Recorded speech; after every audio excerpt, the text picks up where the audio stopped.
नमस्कार दोस्तों, यह 67वीं बीपीएससी की प्रारंभिक परीक्षा के लिए आज हमारा 78वां टेस्ट सीरीज है 78 नंबर का। इसमें टोटल 40 क्वेश्चन दिए गए हैं। अब आज से आपको इस टेस्ट के लिए 40 क्वेश्चन दिया जाएगा। आधुनिक इतिहास के 10 प्रश्न हैं, विश्व भूगोल के 10 हैं, संविधान के 10 और विज्ञान के 10। तो हम लोग शुरू करते हैं आज का 78वां टेस्ट सीरीज। कूका आंदोलन के संबंध में कौन सा कथन गलत है? ये चीज़ हमेशा ध्यान देना है, आपको हर बार बताया जाता है कौन सा कथन गलत है। लास्ट वाला शब्द ध्यान देना है, लोग काफ़ी गलती करते हैं इस पे।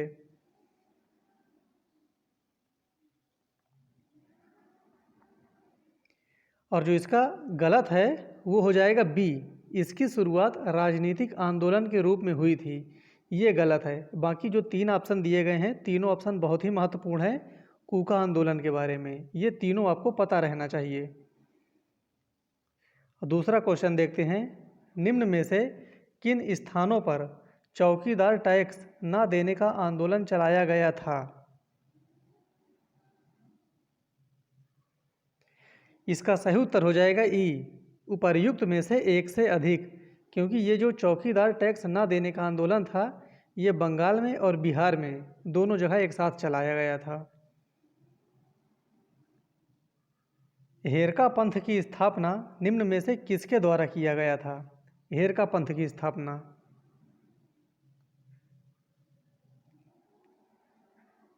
इसका सही उत्तर हो जाएगा ए, रानी गौडिन लियू के द्वारा। चौथा देखते हैं, चार्ल्स वुड डिस्पैच जिसे भारतीय शिक्षा का मैग्ना कार्टा कहा जाता है।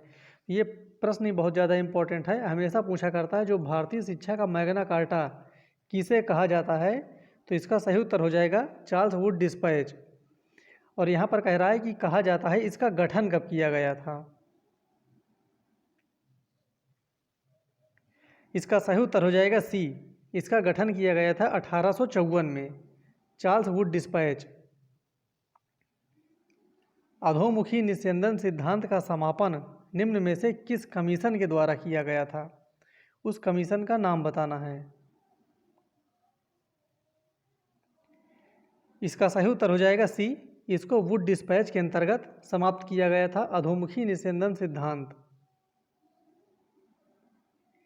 निम्न में से किस गवर्नर जनरल के द्वारा अनुज्ञप्ति नियम, जिसको लाइसेंसिंग रेगुलेशन कहते हैं, इसको बनाया गया था? हमेशा ध्यान देना है, ये चीज़ जो लिखा हुआ है लाइसेंसिंग रेगुलेशन, कभी कभी यही चीज़ हिंदी में लिख के दे दिया करता है। तो दोनों वर्ड आपको पता रहना चाहिए, इंग्लिश भी और हिंदी भी। और इसको बनाया गया था जनरल एडम्स के द्वारा। सही उत्तर हो जाएगा इसका डी, जनरल एडम्स के द्वारा। निम्न में से किसके द्वारा बचाव के स्थान पर प्रहार की रणनीति अपनाई गई थी? ये वक्तव्य ध्यान देना है, बचाव के स्थान पर प्रहार की रणनीति किसके द्वारा अपनाया गया था? इसका सही उत्तर हो जाएगा ए, ये अपनाया गया था स्वामी दयानंद सरस्वती के द्वारा। सही उत्तर है इसका ए। शिमला सम्मेलन में कांग्रेस के प्रतिनिधि के रूप में निम्न में से किसने हिस्सा लिया था? कांग्रेस के प्रतिनिधि के रूप में महात्मा गांधी, अबुल कलाम आज़ाद, सर सैयद अहमद खां, एम.एन. राय, उपर्युक्त में से कोई नहीं, उपर्युक्त में से एक से अधिक। इसका सही उत्तर हो जाएगा बी, अबुल कलाम आज़ाद। और जो इस अधिवेशन की अध्यक्षता भी अबुल कलाम आज़ाद ने ही किया था। शाही नौसेना का विद्रोह कब हुआ था? शाही नौसेना का विद्रोह, इसके बारे में पता रहना चाहिए, बहुत ही महत्वपूर्ण प्रश्न है ये। इसका सही उत्तर हो जाएगा सी, ये हुआ था 1946 में शाही नौसेना का विद्रोह। निम्न में से कौन कैबिनेट मिशन का हिस्सा नहीं था? जो कैबिनेट मिशन आया था भारत में, उसका हिस्सा नहीं था।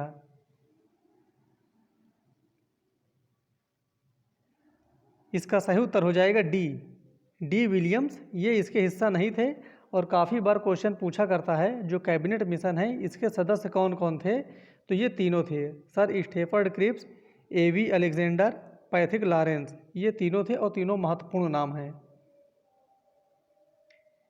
विश्व का लगभग कितना क्षेत्रफल एशिया के अंतर्गत सम्मिलित किया जाता है? अब यहाँ से 10 क्वेश्चन विश्व भूगोल के मिलेंगे और इसका सही उत्तर हो जाएगा बी। ये है 30%। जो विश्व का जो एशिया का क्षेत्रफल है ये लगभग 30% है।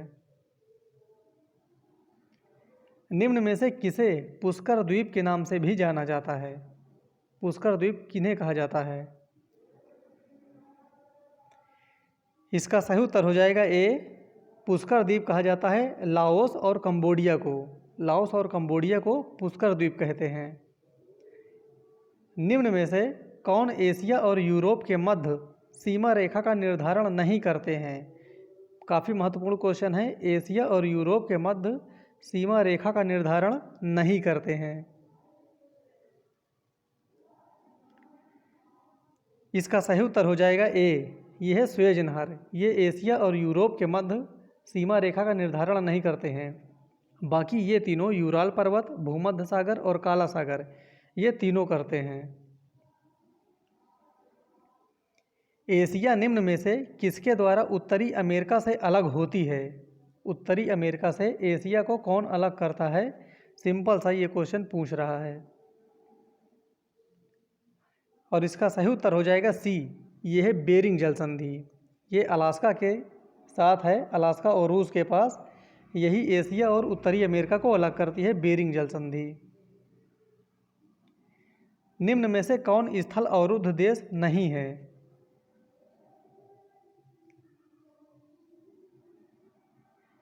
इसका सही उत्तर हो जाएगा डी। अजरबैजान स्थल अवरुद्ध देश नहीं है। बाकी ये तीनों स्थल अवरुद्ध देश हैं। विश्व का सबसे बड़ा प्रायद्वीप कौन सा है? विश्व का सबसे बड़ा प्रायद्वीप। क्वेश्चन बहुत सिंपल सा है और इसका सही उत्तर हो जाएगा ए। यह है अरब प्रायद्वीप। और अगर ये क्वेश्चन पूछ ले कि एशिया में कितने प्रायद्वीप पाए जाते हैं, तो एशिया में 3 प्रायद्वीप पाए जाते हैं। अरब प्रायद्वीप, दक्कन प्रायद्वीप और इंडो चीन प्रायद्वीप। ये तीनों एशिया के हैं और 3 ही मात्र पाए जाते हैं। और जो सबसे बड़ा है वो है अरब का प्रायद्वीप। मैरियाना गर्त निम्न में से किसके समीप पाया जाता है? काफ़ी महत्वपूर्ण क्वेश्चन है ये, लेकिन एग्जैक्ट इसका लोकेशन भी पता रहना चाहिए। ये किस देश के पास स्थित है मैरियाना गर्त? इसका सही उत्तर हो जाएगा बी। ये पाया जाता है फिलीपींस के पास, मैरियाना गर्त। विश्व का सबसे ऊंचा तिब्बत का पठार निम्न में से किनके मध्य अवस्थित है? तिब्बत का पठार ये सभी लोग जानते हैं कहाँ पर है, लेकिन अगर एग्जैक्ट लोकेशन पूछ लिया जाए ये किसके मध्य स्थित है, तो कुछ ही लोग इसका जवाब दे पाते हैं। और इसका सही उत्तर हो जाएगा डी। यह है हिमालय पर्वत और कुनलुन पर्वत, इन दोनों के मध्य स्थित है तिब्बत का पठार। गोबी का मरुस्थल के बारे में निम्न में से कौन सा कथन सही है? इन चारों में से सिर्फ एक ही ऑप्शन सही है, और वो कौन सा ऑप्शन है गोबी मरुस्थल के बारे में? इसका सही उत्तर हो जाएगा ए। यह एक ठंडा मरुस्थल है, यही सही है। बाकी जो 3 ऑप्शन दिए गए हैं ये तीनों गलत हैं। निम्न में से कौन सा देश कैस्पियन सागर से लगा नहीं है? देखिए, जो सागर होते हैं ब्लैक सागर, एजो सागर, कैस्पियन सागर, भूमध्य सागर, इसके जो चारों तरफ देश हैं ये बहुत ही महत्वपूर्ण है। आप लोग इसको रट लीजिए। और कैस्पियन सागर से कौन सा देश नहीं लगा है?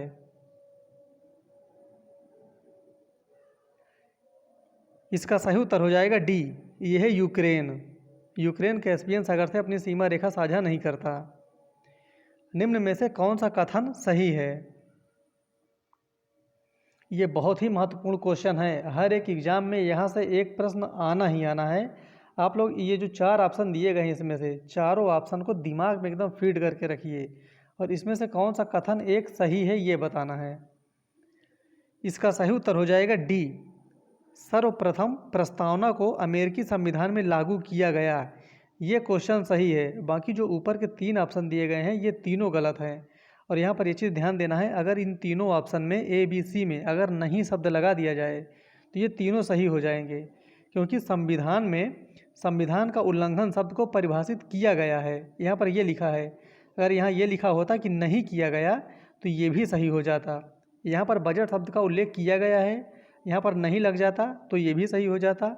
इसी प्रकार से सी वाला भी है, तो ये चीज़ ध्यान देना हमेशा। यहाँ पर जो इसका सही उत्तर है वो है मात्र डी। भारतीय संविधान में निम्न शब्दों को क्रमशः व्यवस्थित कीजिए। सीरियल से लगाना है, सबसे पहले कौन सा शब्द आता है, उसके बाद कौन सा शब्द आता है।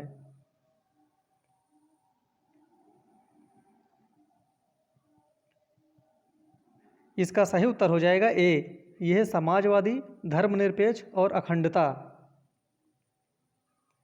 भारतीय संविधान में 42वां संविधान संशोधन कब पारित किया गया था?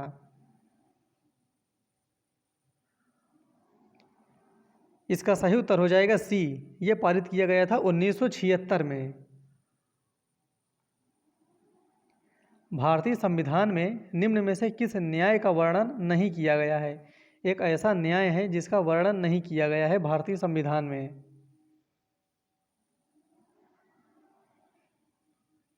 इसका सही उत्तर हो जाएगा डी, वैयक्तिक न्याय। इसका उल्लेख नहीं किया गया है। बाकी सामाजिक, आर्थिक और राजनीतिक न्याय, इन तीनों के बारे में प्रस्तावना में ही बताया गया है। भारतीय संविधान के प्रस्तावना के बारे में निम्न में से कौन सा एक कथन गलत है? इन चारों में से जो एक गलत है वो बताना है, बाकी सब सही है।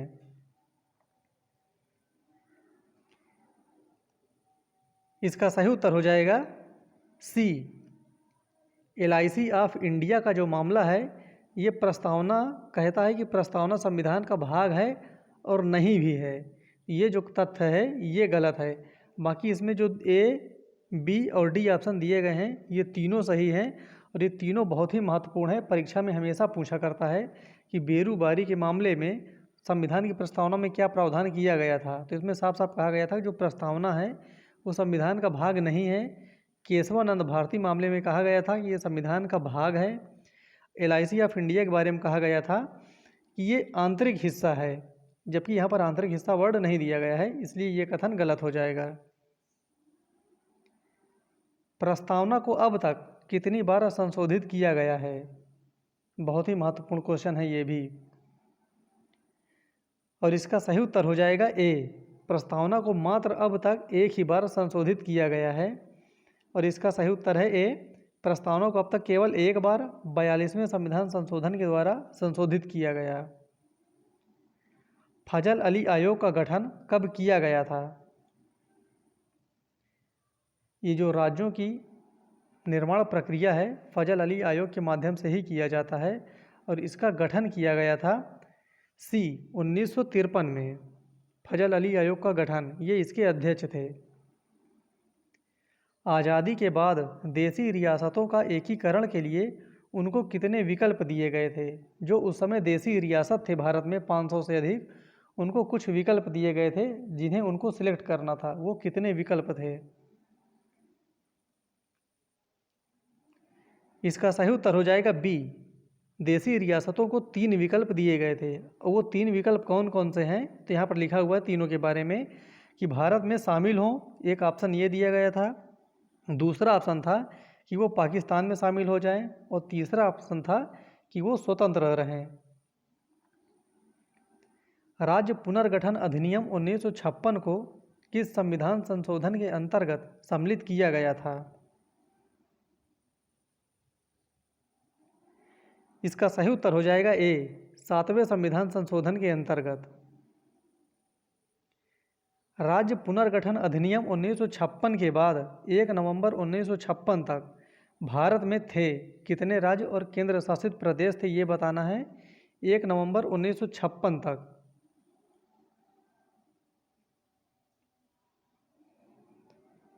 इसका सही उत्तर हो जाएगा सी, उस समय 14 राज्य और 6 केंद्र शासित प्रदेश थे। बहुत ही महत्वपूर्ण क्वेश्चन है ये। फोटोग्राफी में उपयोगी यौगिक तत्व है, कौन सा एक उपयोगी यौगिक तत्व है फोटोग्राफी में?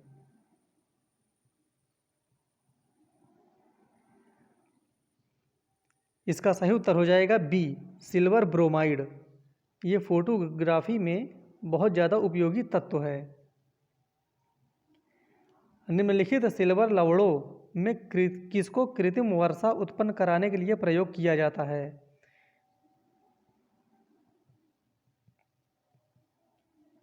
इसका सही उत्तर हो जाएगा डी, सिल्वर आयोडाइड का, इसी का प्रयोग किया जाता है। निम्नलिखित में से किस एक में रजत नहीं होता है? रजत को जो सिल्वर कहते हैं ये नहीं पाया जाता किस में? इसका सही उत्तर हो जाएगा बी, जर्मन सिल्वर में रजत नहीं पाया जाता। निम्नलिखित में से कौन सा तत्व जर्मन सिल्वर में उपस्थित नहीं होता है? जर्मन सिल्वर में वो तत्व उपस्थित नहीं होता है।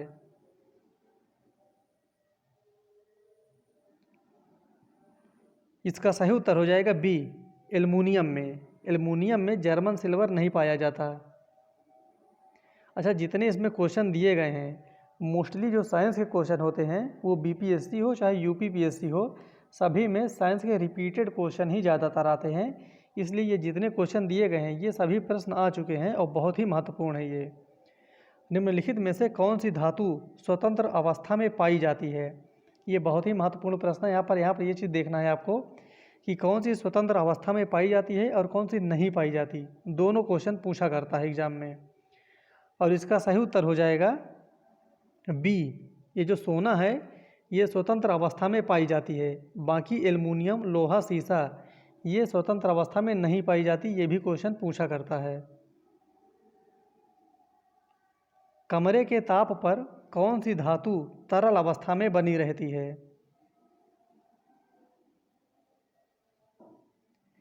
इसका सही उत्तर हो जाएगा ए, पारद, मरकरी। निम्नलिखित में से कौन सा एक कांच के पात्र की जिसमें कि वह रखा होता है दीवार को गीला नहीं करता? वो एक ऐसा तत्व है जो कांच की दीवार होती है उसको गीला नहीं करता। और इसका सही उत्तर हो जाएगा सी, यह है मरकरी, पारा। निम्नलिखित में से किसमें शीशे की मात्रा अधिक पाई जाती है? शीशे की मात्रा तो सभी में कुछ ना कुछ है, लेकिन सबसे अधिक किस में पाई जाती है? इसका सही उत्तर हो जाएगा सी, उच्च ऑक्टेन वाले ईंधन में। निम्नलिखित में से क्या किसी बड़े शहर की वायु को प्रदूषित करते हैं?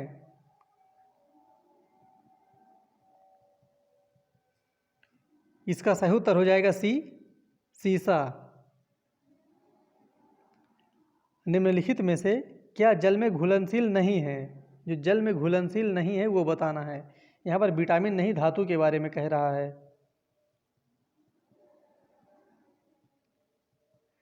और इसका सही उत्तर हो जाएगा ए, ये है लेड सल्फेट, ये जल में घुलनशील नहीं है।